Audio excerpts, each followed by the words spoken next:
അസ്സാം വലൈക്കും dear friends. ഇന്നത്തെ നമ്മുടെ സ്പെഷ്യൽ നിങ്ങൾ ആരും ഇതുവരെയും ട്രൈ ചെയ്ത് നോക്കിയിട്ടില്ലാത്ത ഒരു അടിപൊളി വെറൈറ്റി റെസിപ്പിയാണ്. നമ്മുടെ ഈ വീഡിയോ കണ്ടുകൊണ്ടിരിക്കുന്ന സമയത്ത് നിങ്ങൾക്ക് ഇഷ്ടപ്പെടുകയാണെങ്കിൽ ഒന്ന് ലൈക്ക് ചെയ്തേക്കണേ. അതുപോലെ തന്നെ നമ്മുടെ ഈ ചാനൽ ആദ്യമായിട്ട് കാണുന്നവരും ഇതുവരെയും സബ്സ്ക്രൈബ് ചെയ്യാത്തവരും പ്ലീസ് ഒന്ന് സബ്സ്ക്രൈബ് ചെയ്തേക്കണേ. ഞാനിടുന്ന വീഡിയോസ് ഉടനടി കിട്ടുന്നതിനായി സബ്സ്ക്രൈബ് ബട്ടന്റെ തൊട്ടടുത്ത് കാണുന്ന ബെല്ലൈക്കൺ കൂടി ക്ലിക്ക് ചെയ്തിട്ട് ഓൾ എന്ന ഓപ്ഷൻ എനേബിൾ ചെയ്യാനും മറക്കല്ലേ. ഇന്നത്തെ നമ്മുടെ റെസിപ്പി എന്ന് പറയുന്നത് കപ്പ വെച്ചിട്ട് വളരെ വ്യത്യസ്തമായിട്ടുള്ള രീതിയിൽ അടിപൊളി ടേസ്റ്റിൽ ഒരു റെസിപ്പിയാണ്. അപ്പോൾ ഇതിനായിട്ട് ഞാനിവിടെ 1/2 കിലോ കപ്പയാണ് ഇതായി എടുത്തിട്ടുള്ളത്. ഇനി കപ്പയുടെ തൊലിയെല്ലാം നമുക്ക് മാറ്റി ഒന്ന് കഴുകി വൃത്തിയാക്കി എടുക്കാം. അപ്പം ഞാൻ കപ്പ തൊലിയെല്ലാം മാറ്റിയതിന് ശേഷം നല്ലോണം കഴുകി വൃത്തിയാക്കി എടുത്തിട്ടുണ്ട്. ഇനി നമ്മൾ കഴുകി വൃത്തിയാക്കി വെച്ചിരിക്കുന്ന കപ്പ ഒന്ന് ഗ്രേറ്റ് ചെയ്തെടുക്കാം. ഗ്രേറ്റ് ചെയ്തെടുക്കുമ്പോൾ ചെറിയ ഹോളിൽ കൂടെ വേണം ഗ്രേറ്റ് ചെയ്തെടുക്കാനായിട്ട്.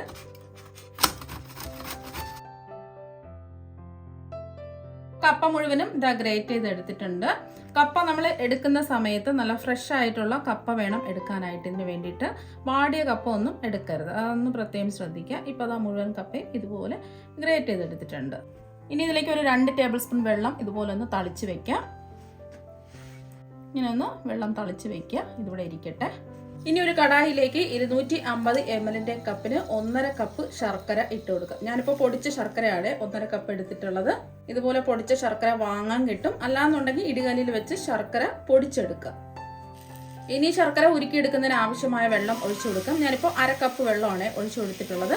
ഇപ്പോൾ 250 ml കപ്പിന് 1/2 കപ്പ് വെള്ളം ഒഴിച്ചു കൊടുത്തിട്ടുണ്ട്. മീഡിയം ഫ്ലെയിം വെച്ച് കൊടുക്കാം. നമ്മൾ പൊടിച്ച ശർക്കര എടുത്തത് കൊണ്ട് പെട്ടെന്ന് തന്നെ ഇത് ഉരുകി കിട്ടും. ഒരു തൂൽപ്പാവൊന്നും ആവേണ്ട ആവശ്യമില്ല. ഒന്ന് ഇളക്കി കൊടുക്കാം. ശർക്കര എല്ലാം ഒന്ന് ഉരുകി വരട്ടെ. ഞാനിപ്പോൾ കറുത്ത ശർക്കരയാണ് എടുത്തിട്ടുള്ളത്. നിങ്ങൾക്ക് ഇതിന് പകരം വെള്ള ശർക്കര വേണമെങ്കിലും എടുക്കാവുന്നതാണ്. ഞാനിപ്പോൾ 1.5 കപ്പ് ശർക്കരയല്ലേ എടുത്തിട്ടുള്ളത്. ഇത് അത്യാവശ്യം മധുരമുണ്ട്. ഇത്രയും മധുരം വേണ്ടാന്നുണ്ടെങ്കിൽ 1 കപ്പ് മുതൽ 1.25 കപ്പ് ശർക്കര വരെ ചേർത്ത് കൊടുക്കാവുന്നതാണ്. ഇപ്പോൾ ശർക്കര എല്ലാം ഇതാ ഒന്ന് തിളച്ച് വന്നിട്ടുണ്ട്.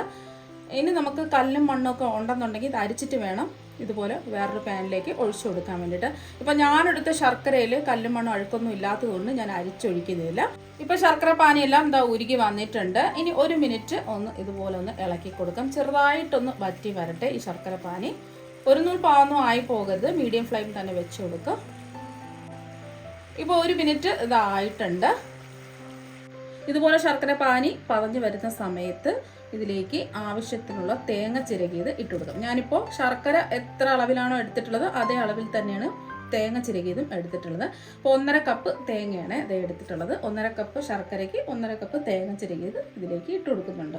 നിങ്ങൾക്ക് തേങ്ങ കിട്ടാനില്ല, തേങ്ങ കുറച്ചേ ഉള്ളൂ എന്നുണ്ടെങ്കിൽ 1 കപ്പ് ഇട്ട് കൊടുത്താലും മതി. ഇനി ഫ്ലെയിം കുറച്ച് വെച്ചിട്ട് ഇതൊന്ന് ഇളക്കി കൊടുക്കാം. ഈ ശർക്കര പാനിയും തേങ്ങയും എല്ലാം ഒന്ന് നല്ലോണം യോജിച്ച് വരണം.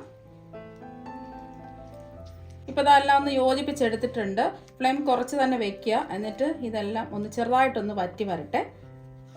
ചെറുതായിട്ടൊന്ന് വറ്റിയിട്ടുണ്ട് ഈ ഒരു സമയം. ഇപ്പോൾ 1 മിനിറ്റ് ആയിട്ടുണ്ട്. ഇനി ഇതിലേക്ക് നമ്മൾ ചേർത്ത് കൊടുക്കുന്നത് ഫ്ലേവറിന് വേണ്ടിയിട്ട് ഏലക്കപ്പൊടിയാണ്. ഒരു 1/4 ടീസ്പൂൺ ഏലക്കപ്പൊടി ഇതാ ചേർത്ത് കൊടുത്തിട്ടുണ്ട്. ഞാനിപ്പോൾ ഏലക്ക തല്ലിയാണ് എടുത്തിട്ടുള്ളത്. ഒരു 4 ഏലക്ക തൊലിയെല്ലാം മാറ്റിയതിന് ശേഷം ഒന്ന് തല്ലിയാണ് ഇതിലേക്ക് ഇട്ട് കൊടുത്തിട്ടുള്ളത്. ഏലക്ക പൊടിയാണെന്നുണ്ടെങ്കിൽ ഒരു 1/4 ടീസ്പൂൺ ഇട്ട് കൊടുക്കുക. പഞ്ചസാരയും കൂട്ടി ചേർത്ത് പൊടിച്ച ഏലക്കപ്പൊടിയാണെന്നുണ്ടെങ്കിൽ 1 ടീസ്പൂൺ ഇട്ട് കൊടുക്കുക. അല്ലെങ്കിൽ സാധാരണ നമ്മൾ പൊടിക്കുന്ന ഏലക്കപ്പൊടിയാണെന്നുണ്ടെങ്കിൽ ഒരു 1/4 ടീസ്പൂൺ ഇട്ട് കൊടുത്താൽ മതിയാവും. നിങ്ങൾക്ക് ഏലക്കാപ്പൊടിയുടെ കൂടെ തന്നെ ചുക്കുപൊടി വേണമെന്നുണ്ടെങ്കിൽ ഒരു 1/4 ടീസ്പൂൺ ചേർത്ത് കൊടുക്കാം. അതുപോലെ തന്നെ ചെറിയ ജീരകം ഒരു 1/4 ടീസ്പൂൺ വേണമെങ്കിൽ ചേർത്ത് കൊടുക്കാം. ഇത് രണ്ടും വേണമെന്നുണ്ടെങ്കിൽ ചേർത്ത് കൊടുക്കാം, ഇല്ലെങ്കിൽ ഒഴിവാക്കാം. ഞാനിപ്പോൾ ഏലക്കപ്പൊടി മാത്രമാണ് ചേർത്ത് കൊടുത്തിട്ടുള്ളത്. ഒരുപാട് വറ്റി വരേണ്ട ആവശ്യമില്ല, ചെറുതായിട്ട് ഒന്ന് വറ്റി വന്നാൽ മതി. കുറച്ചും കൂടി ഒന്ന് ആവാനുണ്ട്. ഇനി കുറച്ചും കൂടെ ടേസ്റ്റ് കിട്ടുന്നതിന് വേണ്ടിയിട്ട് ഒരു 2 ടീസ്പൂൺ പഞ്ചസാര കൂടി ചേർക്കുന്നുണ്ട്. അപ്പോൾ അധികം മധുരം വേണ്ടാത്തവർക്ക് പഞ്ചസാര ഒഴിവാക്കാം.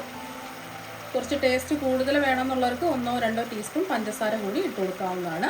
ഇനി ഇതൊന്ന് ഇളക്കി കൊടുക്കാം. ഈ പഞ്ചസാര എല്ലാം ഒന്ന് അലിഞ്ഞ് വരട്ടെ. ഇപ്പോൾ പഞ്ചസാര എല്ലാം എന്താ ഒന്ന് അലിഞ്ഞ് വന്നിട്ട് പെട്ടെന്ന് തന്നെ ആയി കിട്ടും. ഇനി ഇത് വറ്റി വരേണ്ട ആവശ്യമൊന്നുമില്ല.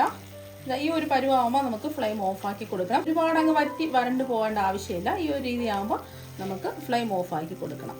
നമ്മൾ ഗ്രേറ്റ് ചെയ്ത് വെള്ളമൊക്കെ തളിച്ച് വെച്ചിരിക്കുന്ന കപ്പ ഇതുപോലെ ഒന്ന് മുറുക്കി പിഴിഞ്ഞെടുക്കാം. ഈ കപ്പയിലുള്ള ഈ പാല് മുഴുവനും ഇതുപോലെ ഒന്ന് മുറുക്കി പിഴിഞ്ഞെടുക്കുക.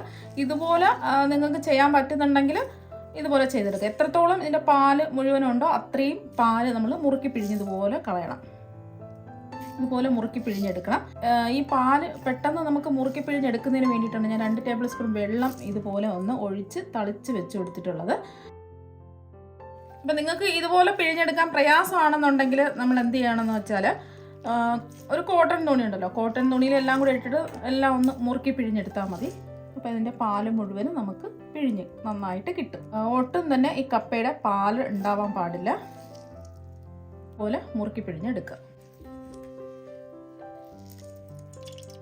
ഇപ്പം എല്ലാ കപ്പയുടെയും കട്ട് മുഴുവനും ഇതാ പിഴിഞ്ഞ് എടുത്തിട്ടുണ്ട്. ഇത് നമുക്ക് ആവശ്യമില്ല, ഇത് നമുക്ക് മാറ്റാം. അപ്പോൾ എല്ലാം മുറുക്കി പിഴിഞ്ഞെടുത്തിട്ടുണ്ട്. അപ്പോൾ കണ്ടില്ലേ, ഒട്ടും തന്നെ കട്ടില്ലാതെ നല്ല കറക്റ്റായിട്ട് ഇതാ കിട്ടിയിട്ടുണ്ട്. നമ്മൾ മുറുക്കി പിഴിഞ്ഞ് വെച്ചിരിക്കുന്ന ഇതുപോലെ ഒന്ന് ആക്കിയിട്ട് കൊടുക്കുക.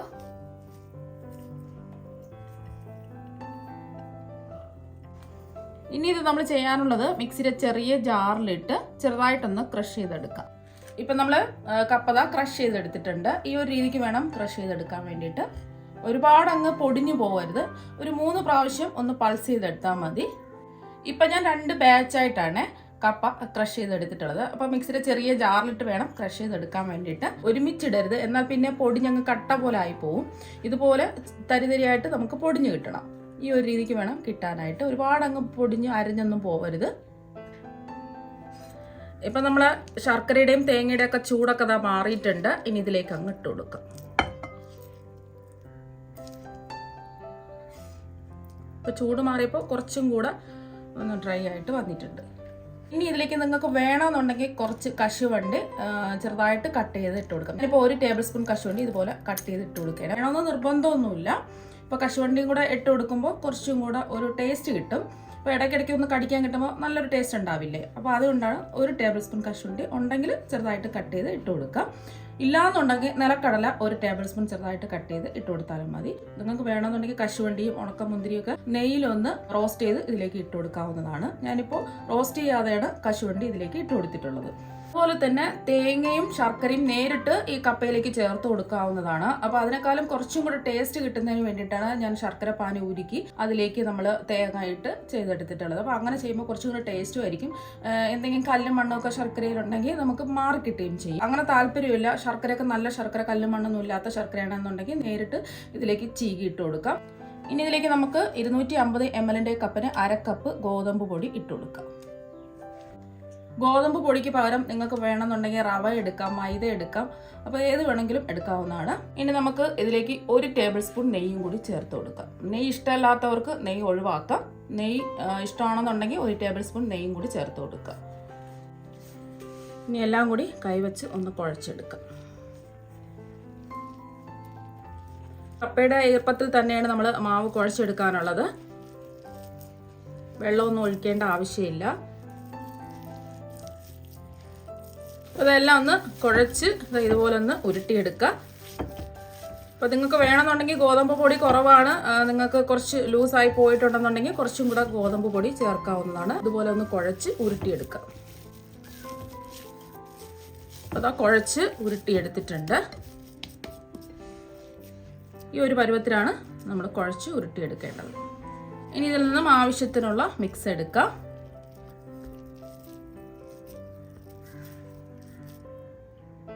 ഉരുട്ടിയെടുത്ത മാവ് ഒന്ന് പരത്തി എടുക്കുന്നതിന് വേണ്ടിയിട്ട് ഞാനിവിടെ വട്ടയിലയാണ് എടുത്തിട്ടുള്ളത്. വട്ടയില നല്ലതുപോലെ കഴുകി വൃത്തിയാക്കിയതായി എടുത്തിട്ടുണ്ട്.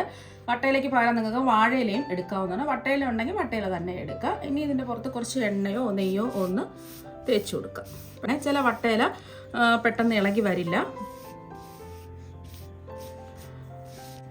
ചില വട്ടയിലയിൽ മാവ് പറ്റിപ്പിടിച്ച് പെട്ടെന്ന് ഇളകി വരില്ല. വെറുതെ ഒന്ന് ജസ്റ്റ് ഒന്ന് ചിലപ്പോൾ ഇളകി വന്നില്ലെങ്കിലോ. അപ്പോൾ എണ്ണ ഒന്ന് തടവി കൊടുത്തിട്ടുണ്ട്. ഇനി ഇതിലേക്ക് നമ്മൾ ഉരുട്ടിയെടുത്ത മിക്സ് വെച്ച് കൊടുക്കാം. ജസ്റ്റ് ഇതുപോലെ ഒന്ന് പരത്തി കൊടുക്കാം. നിങ്ങൾക്ക് ഇഷ്ടമുള്ള ഷേപ്പിൽ വെക്കാവുന്നതാണ്. പരത്തി നമുക്ക് വലുതായിട്ട് വേണമെങ്കിൽ വെക്കാം. ഞാനിപ്പോൾ ഇങ്ങനെയാണ് വെച്ച് കൊടുക്കുന്നത്. ഇനി ഇതൊന്ന് ഷേപ്പ് ചെയ്യാം. അപ്പോൾ നിങ്ങൾക്ക് എത്രയാണോ കനം വേണ്ടത് അതിനനുസരിച്ച് എടുക്കുക. എല്ലാ വശവും ഒന്ന് ഷേപ്പ് ചെയ്യാം. അപ്പോൾ അതൊന്ന് ഷേപ്പ് ചെയ്ത് കൊടുത്തിട്ടുണ്ട്. ഇനി ഇതൊന്ന് 2 വശവും ഇതുപോലെ ഒന്ന് മടക്കി, ഈ വശവും ഒന്ന് മടക്കി ഈ വശം ഒന്ന് മടക്കി കൊടുക്കാം. ഈ ഒരു രീതിക്ക് റെഡിയാക്കി എടുക്കാം. ബാക്കിയെല്ലാം ഇതുപോലെ തന്നെ നമുക്ക് ചെയ്തിട്ടെടുക്കാം. എല്ലാം റെഡിയാക്കി എടുത്തിട്ടുണ്ട്. ഇനി ഇതൊന്ന് ആവിയേറ്റി എടുക്കുന്നതിന് വേണ്ടിയിട്ട് ഇഡ്ഡലി ചെമ്പിൽ കുറച്ച് വെള്ളം തിളപ്പിക്കാൻ വെച്ചിട്ടുണ്ട്. ഒരു 4 ഗ്ലാസ് വെള്ളം തിളപ്പിക്കാൻ വെച്ചിട്ടുണ്ട്. ഇനി ഇതിൻ്റെ ഉള്ളിലേക്ക് ഇതുപോലത്തെ ചെറിയ ഹോളുള്ള ഒരു തട്ട് വെച്ച് കൊടുക്കാം. ഇഡ്ഡലി ചെമ്പ് നമ്മൾ വാങ്ങുന്ന സമയത്ത് ഇതുപോലത്തെ ഒരു തട്ടുണ്ടാവും. ഇതുപോലത്തെ തട്ടുണ്ടെങ്കിൽ ഇതുപോലത്തെ തട്ട് വെച്ച് കൊടുക്കുക. അല്ലാന്നുണ്ടെങ്കിൽ ഇഡ്ഡലി തട്ട് തിരിച്ചിട്ട് കൊടുത്താലും മതി. ഇനി ഇതിലേക്ക് ഓരോന്നായിട്ട് വെച്ച് കൊടുക്കാം. ഇപ്പോൾ ഇതെല്ലാം വെച്ച് കൊടുത്തിട്ടുണ്ട്. ഇനി ഇത് മൂടി വെച്ച് കൊടുക്കാം. മീഡിയം ഫ്ലെയിം വെച്ചിട്ട് ഇതൊന്ന് ആവിയേറ്റി എടുക്കാം. ഇപ്പം ഇത് ആവിയേറ്റാൻ വെച്ചിട്ട് ഒരു 20 മിനിറ്റായി. ഇനി നമുക്കിതൊന്ന് തുറന്ന് നോക്കാം. അപ്പോൾ കണ്ടിട്ട് നല്ലൊരു മണമൊക്കെ വരുന്നുണ്ട്. ഇനി നമുക്ക് ഫ്ലെയിം ഓഫ് ആക്കാം. ഇപ്പം നല്ലോണം വെന്തൊക്കെ കിട്ടിയിട്ടുണ്ട്. നല്ല ചൂടാണ്. ഇതിൻ്റെ ചൂട് ചെറുതായിട്ടൊന്ന് മാറട്ടെ.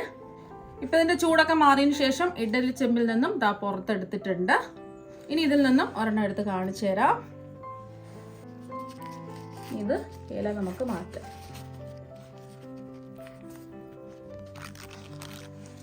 നല്ല സോഫ്റ്റ് ആയിട്ടാണ് ഇരിക്കുന്നത്. നല്ല ടേസ്റ്റാണ് കഴിക്കാൻ വേണ്ടിയിട്ട്. പിന്നെ ഒരു കാര്യം, ഇതിൽ നമ്മൾ ഉപ്പ് ചേർത്തിട്ടില്ല. അപ്പോൾ നമ്മൾ ചേർത്ത് കൊടുത്ത ശർക്കരയിൽ കുറച്ച് ഉപ്പ് രസം ഉള്ളത് കൊണ്ടാണ് ഉപ്പ് ചേർക്കാത്തത്. അപ്പം ഉപ്പ് രസം നമ്മൾ ശർക്കര രുചിച്ച് നോക്കിയിട്ട് ഉപ്പില്ലാന്നുണ്ടെങ്കിൽ 2 നുള്ള ഉപ്പും കൂടെ നമ്മൾ മാവ് ഇട്ട് കൊടുക്കുന്ന സമയം ചേർത്ത് കൊടുക്കുക. ഇനി ഇതൊന്ന് മുറിച്ചും കൂടി കാണിച്ചു തരാം. ഇപ്പോൾ കണ്ടില്ല, നല്ല സോഫ്റ്റ് ആയിട്ടാണ് ഇരിക്കുന്നത്. നല്ല ടേസ്റ്റാണ് കഴിക്കാൻ വേണ്ടിയിട്ട്. അപ്പോൾ നിങ്ങൾ കപ്പ വീട്ടിൽ വാങ്ങുന്ന സമയത്ത് ഇതുപോലെ ഒരു പ്രാവശ്യം ഒന്ന് ട്രൈ ചെയ്ത് നോക്കുക. തീർച്ചയായും എല്ലാവർക്കും ഒരുപാട് ഇഷ്ടമാകും. അപ്പോൾ നമുക്ക് മറ്റു വെറൈറ്റി വീഡിയോ ആയിട്ട് വീണ്ടും കാണാം. താങ്ക്